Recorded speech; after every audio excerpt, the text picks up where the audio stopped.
Good afternoon, everyone. My name is Anand Krishnan. We have very interesting discussion planned for you today, looking at privacy implementation specifically through the islands of uh, the banking sector in India, and what are the early learnings have been so far in the journey of privacy implementation in the banking sector. We have a very distinguished panel with us today. We have Mr. Ramkumar Narayan, who is partner data privacy Wipro. We have Mr. Agnello D'Souza, who is the CISO for Kotak. We have Dimple Satwan from CISO, Saraswat Bank. And the moderator for the discussion would be Shivangi Nath Karni, co-founder and CEO of Arca Consult. Over to you, Shivangi. Warm welcome to all of you to this panel, and a warm welcome to my co-panelists as well. It's always exciting to do a panel with such an esteemed set of people. I think we've all sort of been through different ways of looking at privacy, and the reality today in India is that end of the day we are still beginning our journeys, right? I mean, some financial institutions and banks have had exposure to the GDPR, to the Singapore PDPA and a few other countries, and therefore have done little bit of made some progress on that front, but the big programs are yet to be sort of rolled out. What I thought I'll kick off this discussion with is to just find out, what are the key drivers, which in terms of getting a program started, what are the challenges faced in even thinking of kicking a program off? What if you could share some of your perspectives on that? Both Agnello and Dimple, you come with extensive backgrounds of having worked in banks, and Ram, you bring in a great lot of experience of having worked with a variety of clients, many of them in banking outside India. So I think we'll get a nice perspective of what is the reality outside, where are we today, and what is the kind of catch up that we in India have to do, or if at all do we have to do a catch up at all? Maybe Agnello, maybe I can ask you to start off. Hi. Thanks for having me here. So I think typically where banks offer services to customers outside India, the compliance to the laws and regulations for those regions is managed by the compliance unit of the bank. Now with the GDPR kicking in and the whole trans-border applicability, I think the discussion around data privacy program, etc., has started. I think that's how most of the banks have started on their journey of data privacy. So even for us, like once the GDPR regulation came in and we started to look at it, started to look at the applicability of the regulation, and then we said that we really need to do it, and so where we offer services, we have non-resident Indians who work out of the EU or resident in EU. So the GDPR applies for them, and then that's how this whole program, kick-started, right? Right. So when we started this program, we basically followed a top-down approach, so like for running any big program, you obviously need support from the top, and that's how we basically addressed this and initiated the whole program. Okay. Great. I think that's a big learning for everybody, and I don't think that has changed. Getting the top management to sort of buy in and kick off, right? So that's a good driver. Dimple, coming to you, considering that when there is no exposure to an outside law, and until so there is no sort of deadline when it comes to compliance. In such a scenario, does it make sense for a bank or any organization to start off on a journey? If yes, what are the kind of challenges in terms of even convincing stakeholders to start on a program like this? What are your views on that? Yeah. So, everyone thinks that, privacy, we'll take it up later or whatever. So, but in my opinion, Now, whenever an organization has to begin their journey, okay, what they do is they collect the data from numerous sources. They use all of that data for profiling and for analytics. So when you have so much of data, in my opinion, it is always better to, instead of using or, having data privacy as an afterthought or a remedial feature later, it is always better to plug it in the design stage. So while you're having security and, spending a lot of money on security by design, in my opinion, you should have privacy by design also. There are also challenges where you see, that how you drive privacy. When you drive security, you cannot have or cannot wear the same cap to drive privacy. Because in security, you have or you are concentrating on computing assets. Here it is information assets. And when information flows, it flows across business and across domains. So that integrated approach is very important at the root level. Also, minimizing the data that we're using is very important, because you have so much of data. It shouldn't be that you want to boil the ocean and have this data and that data, and then you land up not knowing what is the future of that data. How do I protect that data? How long do I keep that data? So it's very important that when you are designing it, you have the right people designing it who understand business and security and privacy at the same time, to bridge the gap between all of them. Right, right. Excellent points. I think what you mentioned about privacy by design, while it may seem like a very obvious thing. I mean, after seeing even the journey of the security sector, even after so many years, we are still talking security by design. So maybe this, what I'm thinking after listening to you is that this is probably a good opportunity to not repeat the sins of the past Absolutely. of what happened during security, and make sure that we do it right the first time, because it will save a whole lot of costs and resources down the Absolutely. road, right? Absolutely. Absolutely. And I think another important point you raised, which goes a long way in sort of removing that confusion between people have between data security and privacy, Data privacy. is about how one is about assets in terms of infrastructure, the other being in terms of information, and how there is a completely different view required. Absolutely. Right? Absolutely. Right? Absolutely.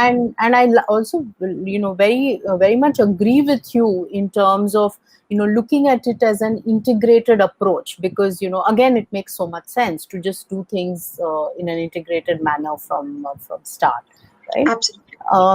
Thanks. I think with those points, Ram, I'll go over to you. You have been looking at organizations in markets which are considered mature, right? Though of course the jury is out on whether you would look at North American market as mature, vis-a-vis of course Europe. What has been your experience of in this regard? Sure.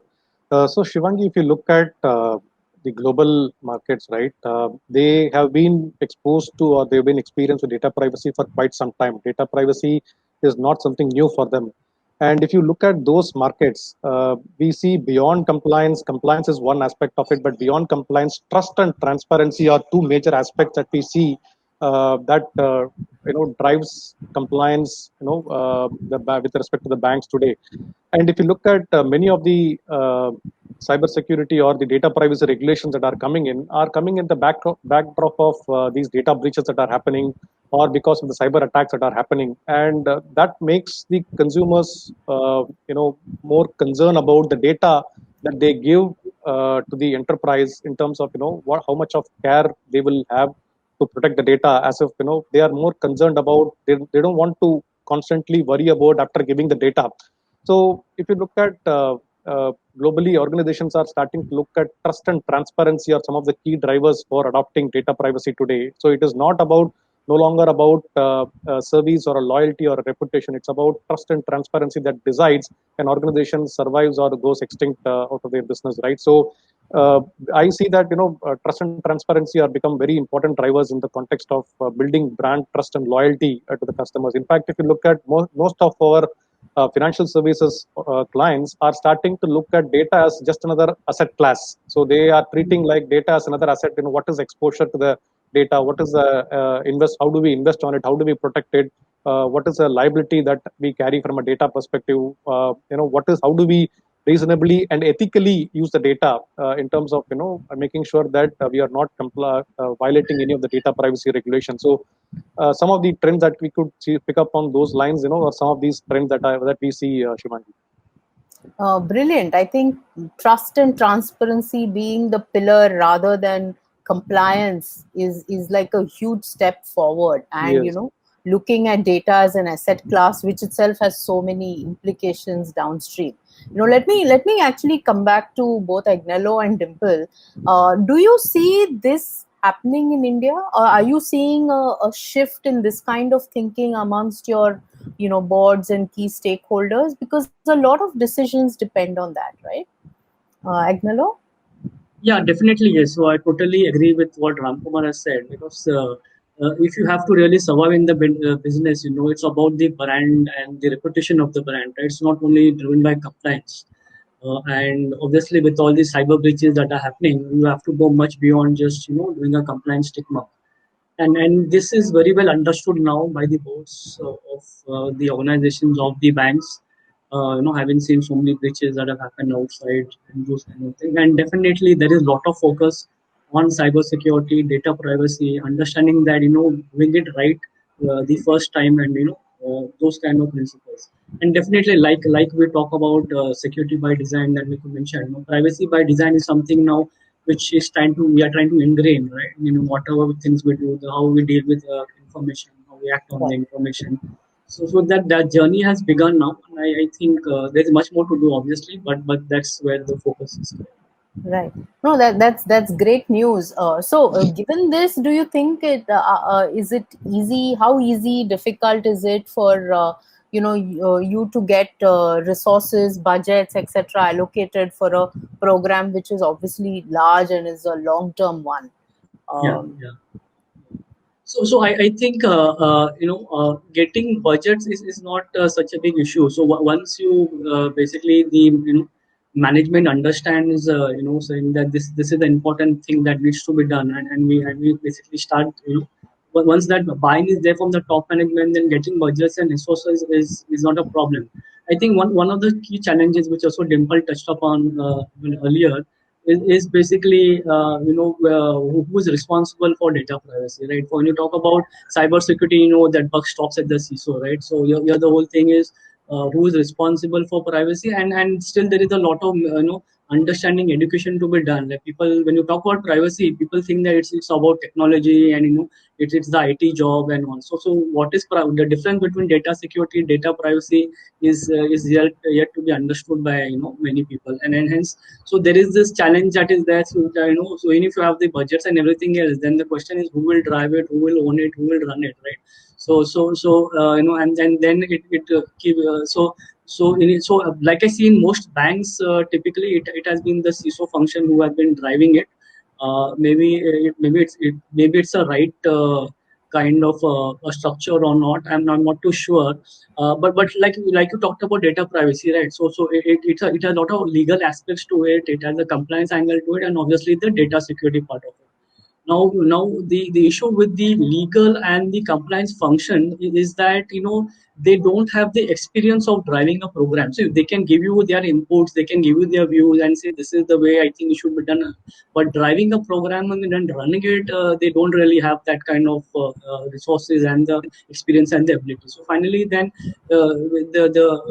it falls on the CISO to do it. So that's a right thing or wrong thing. It's a different question. But that's how I see it has been happening now currently in most Indian banks and also other organizations. Right. In fact, I think you hit the nail on the head, and that was the next point I was anyway going to come up, ask you all is where should privacy as a function reside, and the fact that what you very correctly said, there is a operational program driving aspect of privacy, and then there is the whole legal aspect of privacy, right? And what is regulatory interface and stuff like that. So let me ask Dimple, let me ask you this question, and you're one of those rare folks in the CISO community who is who has a background in legal as well. I think we've lost Dimple, so maybe I'll come back to her later.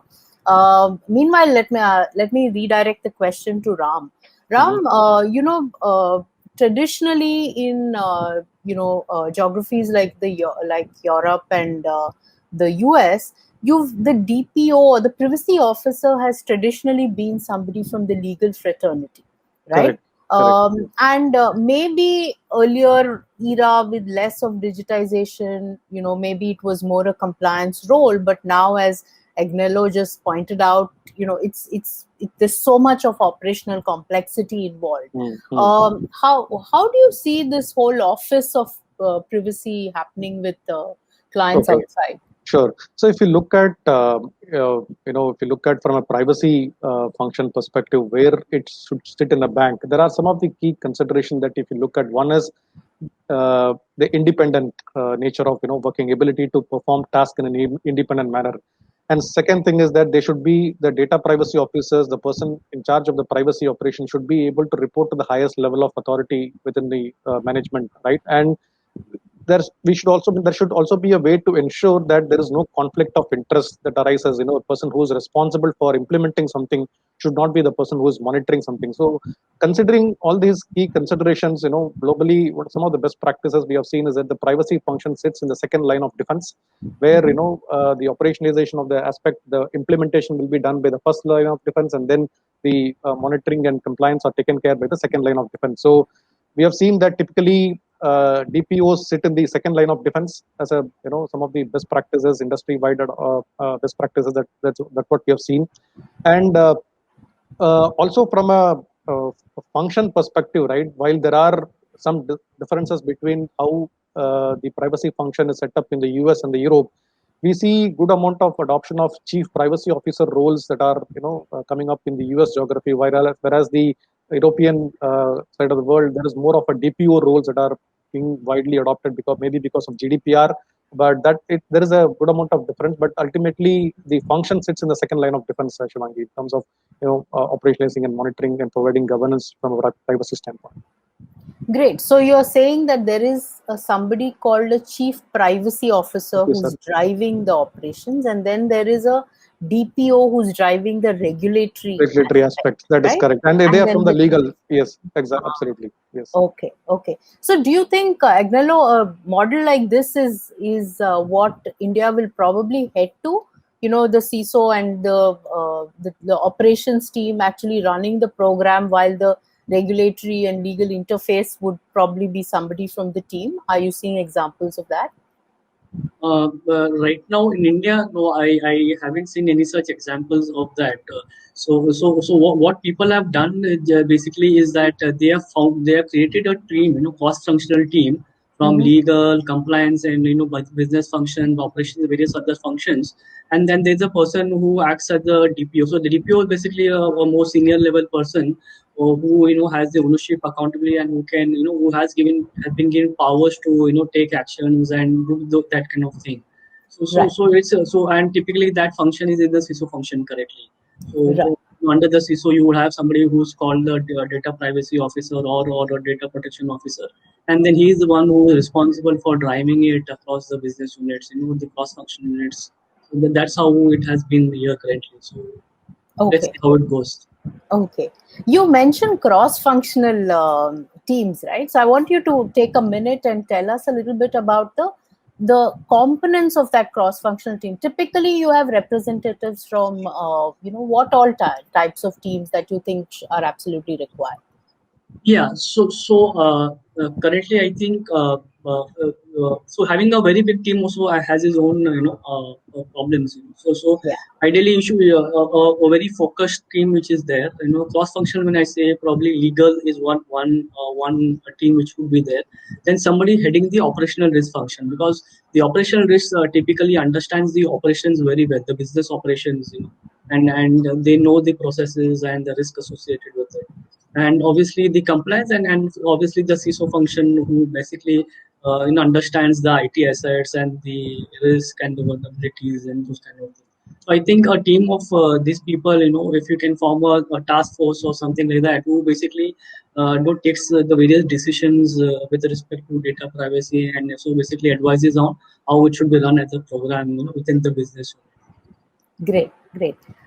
Dimple, we lost you in between. We were just Sorry. talking. No, we were just talking about having cross-functional teams and different people to run regulatory and legal interface and actually drive the program, right? Just kind of a related question to that to you. When you have cross-functional teams, obviously there are challenges, and then there are the business teams, or rather the users, right? And as a CISO, I'm sure you've run cross-functional programs, but here, because we're talking data, I mean data, and literally, say for example, in a bank, almost all data is personal data, right? In which case you need a buy-in and an active involvement, not just buy-in, an active involvement of literally every team in the bank. What are the challenges that maybe you've seen or foresee in trying to put it all together and make it happen, especially in a domain which actually people have no idea what it is all about, right? Correct. So taking Agnelo's point, also what he mentioned before I managed to go out, it is not about educating or creating that awareness in the leadership or in the board. It is about creating the awareness among our peers and business. One. Two, for them to understand that the CISO function of the privacy function is only a business enabler. It is not a hurdle to business. Okay, we're just doing a job to enable and to ensure that the data that they collect, they understand what data they're collecting, they protect the data, and they know how to use that data. So that's the only job that we try to do. But what happens is every business has a timeline. They don't understand, and they think either whether it is security or whether it is privacy is only out to create a kind of hurdle to their timelines. So I think that is the biggest challenge, whether any department, any business that is coming always comes with a plan, and at the last minute it hits the door of the CISO. So we are left with very little time, whether it's the privacy function or the security function. Then we have to wear two hats, and then you have to tell them, okay, this is from a privacy perspective, that these are things that you have to plug in, and these are from security perspective. So no one actually understands these things, and this lands up becoming a bigger challenge for us. You go to the legal department, the legal will say that, okay, this is what needs to be done from the act perspective or from the regulation perspective. But ultimately, it is the privacy team or the CISO team who has to take inputs from even that set of business. Because for me, that is also business. And then incorporate and, run the show as if, we're the project managers or program managers for a business product. Right. So we landed wearing too many hats, and the most important thing is that when we advise business, we have to have and we have to be updated on that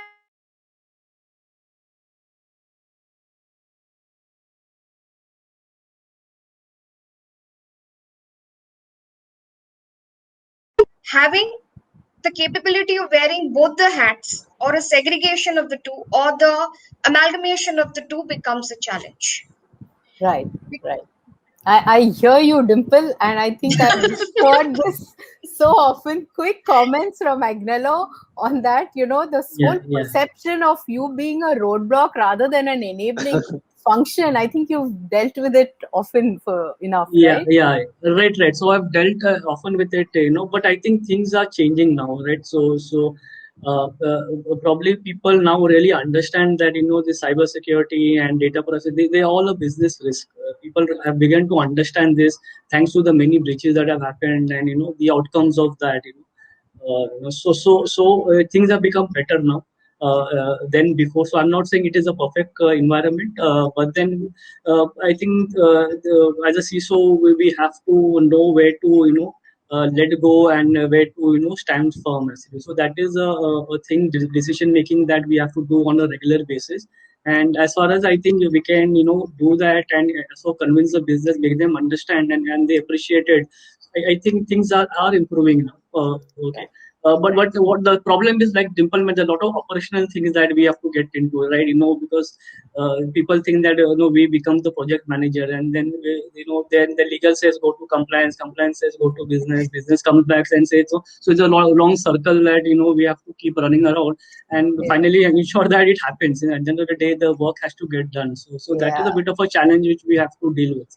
Yeah, right. And in a scenario where you don't get people who understand all this also, right? You're terribly starved of resources. I think this is an input further to DSEI as well, that you need a lot more trained people out there, right?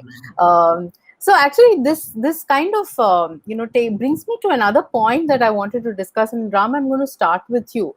Because there are so many sort of parameters in this mix, which are so complex with so many teams and all of that, it behooves that we have structured approaches to actually implement programs, right? So therefore, using structured frameworks, which are in some way independent of the laws on top, because the laws and regulations and environment will keep changing, but you cannot keep changing processes all the time. So you need stability there. So what has been A, your experience, and B, your recommendation of seeing so many people, such large organizations implement?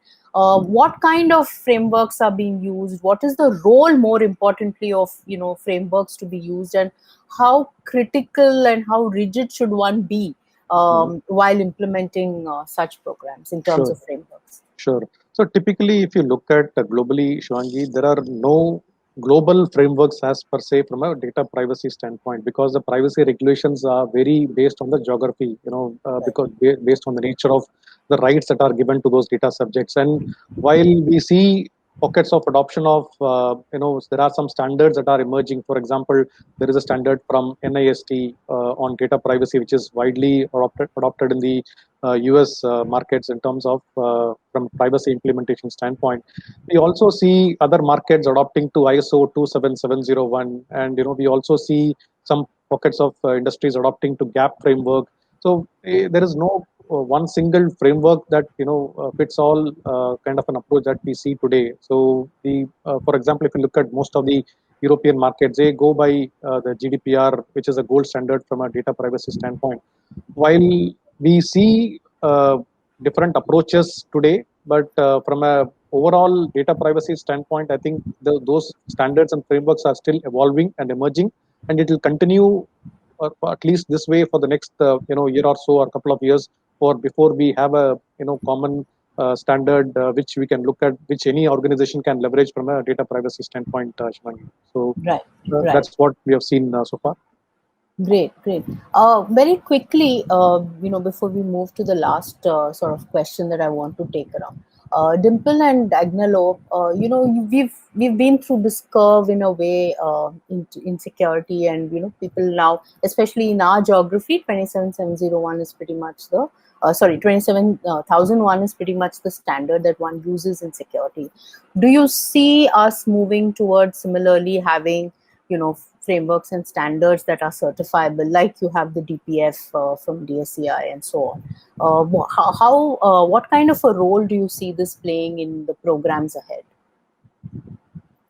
Yeah, so I think one key driver for the Indian organizations will be the data protection bill that is still to come. I think once that comes in, then it will be a major driver for various organizations to adopt various practices. And I think those standards and practices will evolve because there's so much little understanding about data privacy. So they will have to really start from scratch, so to say. And I think for the business units and I think there'll be a major process reengineering that people will have to do, because the whole way in how you collect data, deal with data, do disclosures and all those things, this completely will have to change. So it will be a, I think, complete 360-degree kind of a change that we'll have to bring into our practices and the way we really do work. Right. I think that's what is my view. Okay. Dimple, what do you In my opinion, I feel that we need to understand the intent of these standards. Once you understand the intent, more or less everything speaks the same. Right. Like whether it is consent, whether it is opt in or opt out. Once we understand the intent, it doesn't matter which framework you actually implement. So in your risk assessment or in your BIA, when you're having one framework, rather than going to business every time, you prepare one framework which covers everything, because otherwise you will be tapping business for data classification, for risk assessment, for BIA, for everything. Right. Right. So once you understand the intent and you know you're going to business for this particular reason, maybe it's a risk assessment or BI, you have those templates ready with the intent. I think then whichever framework you adapt doesn't matter. Very, very well said. Okay, before we kind of open this up for questions, one last round I wanted inputs from you all is, third party risks. I mean, all of us, end of the day, you control your domain, but the way the number of vendors we deal with, the amount of data that our vendors have, who in turn have to comply to ensure you comply because you're finally accountable.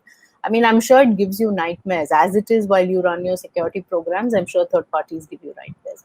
So, thoughts on this from each of you in managing risks that come from third parties?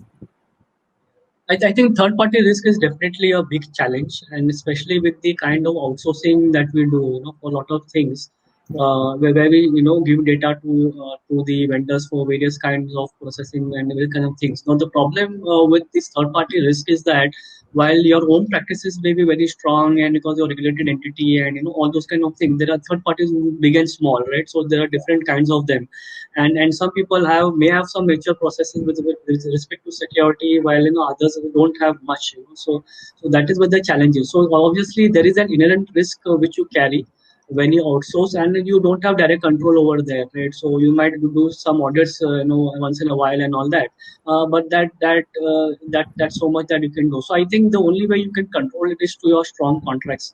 You have very good real contracts with the third parties to ensure that they have the right practices, and any breaches that happen or any outcomes of that, the proper penalties and responsibilities are put for. But having said that, I think it's a big issue because ultimately the bank is the owner, is accountable and responsible.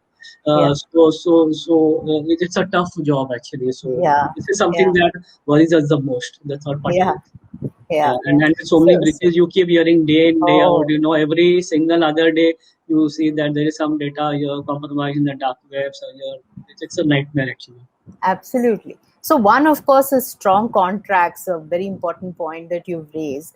Dimple, over to you in terms of, so that goes without saying, right? But operationalizing the contractual clauses. And and there's one more angle to it. So, this thing about data localization, right? So you will have certain commitments in terms of keeping some types of data within the geography, but then what about the data that's lying with your vendors, who in turn may be using maybe even cloud instances which are outside? That's one parameter. So how do you handle such parameters?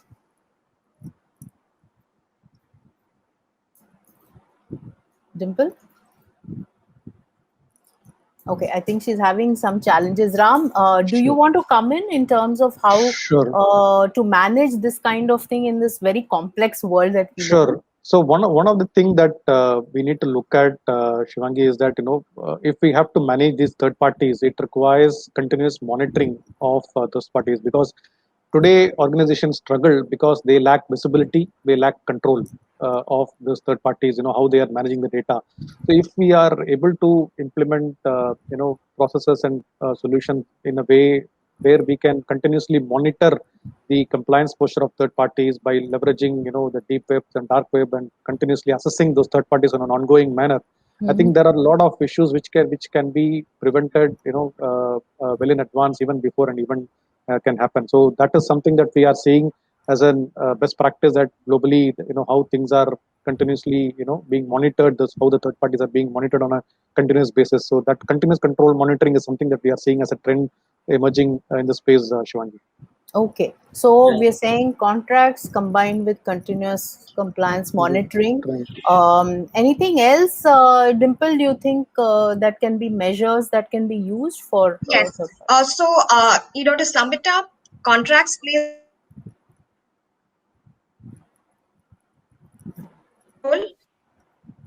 So contracts play a very important role, but having the right clauses in the contract also makes a lot of difference. The accountability in the contract, which also plays a very important role, and the right to audit in a contract also plays a very important role. Accountability in such a way that while we are giving all our data to them, what is the kind of protection they put in? It has to be very similar to what our organization has applied. That is also very important. Then coming into the onboarding. Now, when a new product is coming in, we do have an onboarding process. So when you have the onboarding process, it is at that time you anyway gather the information, whether that data is going to be stored on cloud, whether the data is going to be stored offsite, or what are the other controls. Okay. And then obviously you tell business that this is the standards that you need to follow. So obviously taking what Ram and Agnello said, it's your contract, it's your continuous compliance, and while onboarding, you anyway know the structure of that data, where it is lying. So all three together, I think we should be able to reduce that risk. Brilliant. Just to add to it, just like Ramkumar mentioned about having the ability to monitor. So I think it is quite effective, because once they know that you are monitoring them, right? So we have found so many instances where something is put on GitHub, some reason for something and all, and so the moment you catch them and they know that that they have been watched, so that themselves is a good deterrent for the third parties to know that, okay, I can't be so careless about the way I manage the information and all that. So that definitely works. That's a good, very good. Finally, human psychology at play, right? Yeah, right. Okay, great. Thanks. I mean, lots of very, very, insightful points. And I have like lots of other questions, but I think in the interest of time, we need to throw this open for questions from the audience. So, ask away if there are any questions. We can always answer. I can see some here. Would love to know the panel's opinion on using a customer or user-centric approach to implementation, that is evaluating a customer journey to find stick points for privacy. Great question, Anand. Any of you want to address this?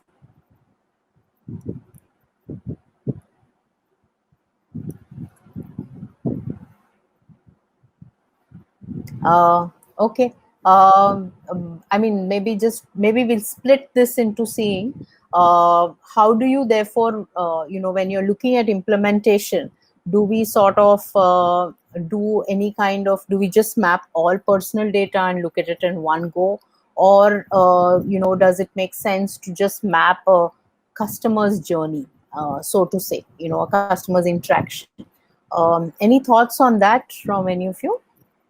Yeah, so I think so mapping the customer journey, I think is very important, because if you have to understand the end-to-end business process, to understand what are the points where there could be leaks, and where there could be a risk. So I think when you do a business impact analysis, so for every new product that is rolled out, or there is something called a impact analysis that you do from a data privacy perspective, right?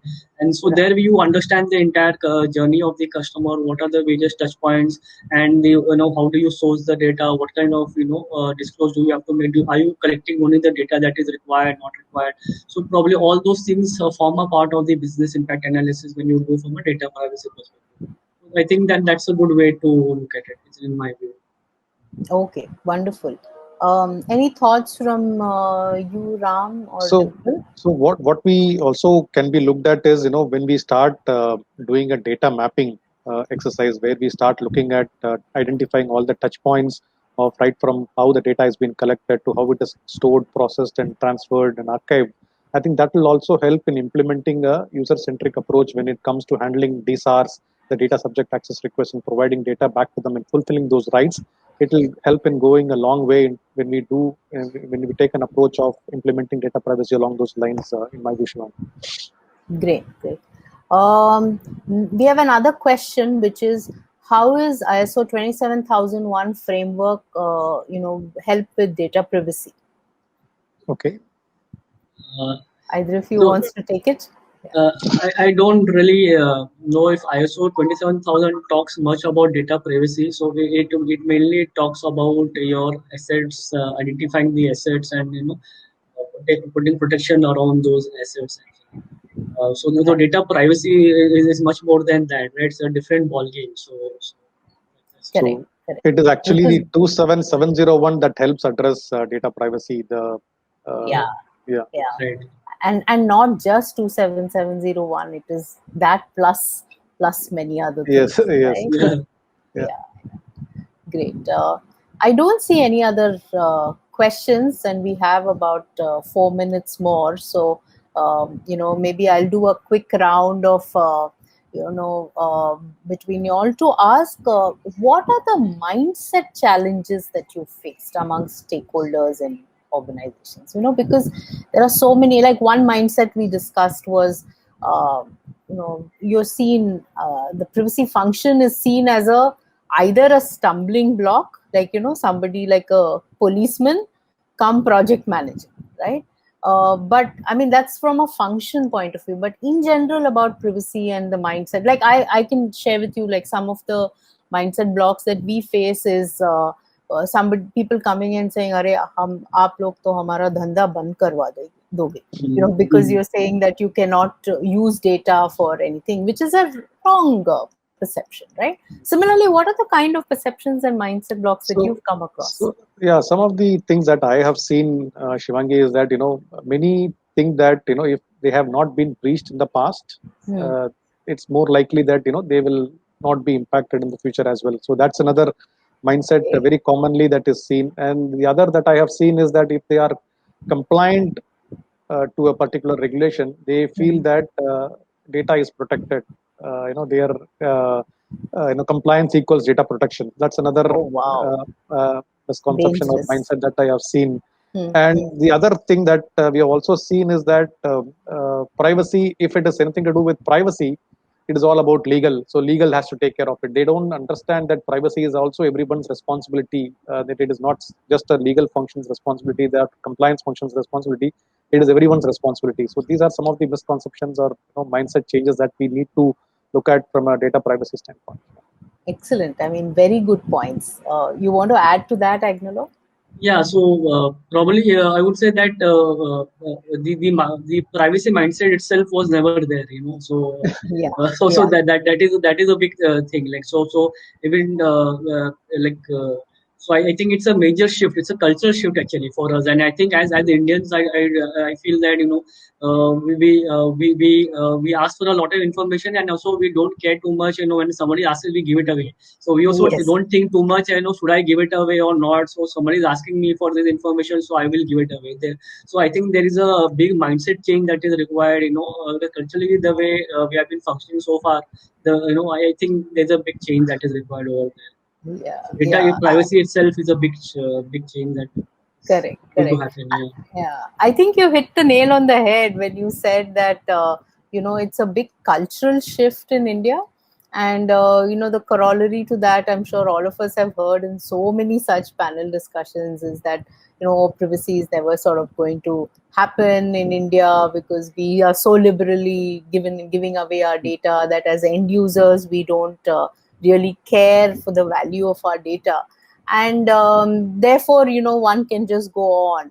I think it just puts double the pressure on both the legislature and everybody else, all the stakeholders who are trying to protect, saying that it is not really about so much. Maybe the culture will continue. It's going to take us several generations to sort of start valuing our own data, but hopefully but however, I don't think we have that luxury of waiting for that long, given that we are the second largest digital nation in the world after China, and our all our data is out there for everybody to do whatever they feel like, right? So I think the onus is back on organizations and key stakeholders to ensure that data and rights of all of us as individuals is protected. And I think it's more about that rather than the culture. Let culture take its own time. Meanwhile, let's all be responsible citizens. Great. So great. Thank you so much. I think we don't have Dimple right now. She'll probably join back hopefully in the next 30 seconds. Otherwise, thank you very much. As always, a pleasure to be here. And over to you, Anand. Thank you, Shivangi. Thank you very much, Shivangi. We'll just wait for another 5 minutes for Dimple to join in. She was having difficulties with the network. But thank you very much for a very enlightening session. I think we covered a lot of very interesting real world experiences that a lot of the, at least for somebody like me from the outside looking in, gets to see very regularly. And I think it's important to have these conversations going forward. Well, with DSCI, I've also heard of, taken note of several things that you've also said as well. In terms of strengthening the sort of the privacy capacity in the country, creating this sort of new line of professionals that understand the point that Dimple was making around the amalgamation of these different skill sets that presumably exist within the ecosystem for holistic implementation. Another important thing that I just wanted to share with you as something to sort of look forward to from DSCI perspective. We plan to take a new sectoral approach towards privacy moving forward. So banking is going to be another area that we will be focusing on. As you know, that we already have a larger framework in place, but now we would be working towards creating something specific for the banking sector to give more guidances for organizations that even may not be at the level of maturity that Kotak or somebody like Saraswat Bank would be. Right. We could just maybe have like closing comments. Yeah, Ram, you want to go first? I think like to thank DSCI and Shivangi for giving this opportunity to be part of this panel. Thank you for support. Yes, thank you so much for having me here. I think this is the first privacy panel that I've been on, right? So I've always been on cybersecurity panels and discussing a lot of cyber-related stuff. But I think this was a very good session, and to hear Shivangi and Ram Kumar, your thoughts, it's really enlightening, and thank you so much. And thanks as always, Anand, for giving me an opportunity to moderate, and gather such brilliant thoughts from eminent people. Always a pleasure. Thank you. Thank you very much. Thanks. I mean, we're grateful to have you as well as Dimple. I think she made some brilliant points in the discussion. Thank you. Thank you. Bye.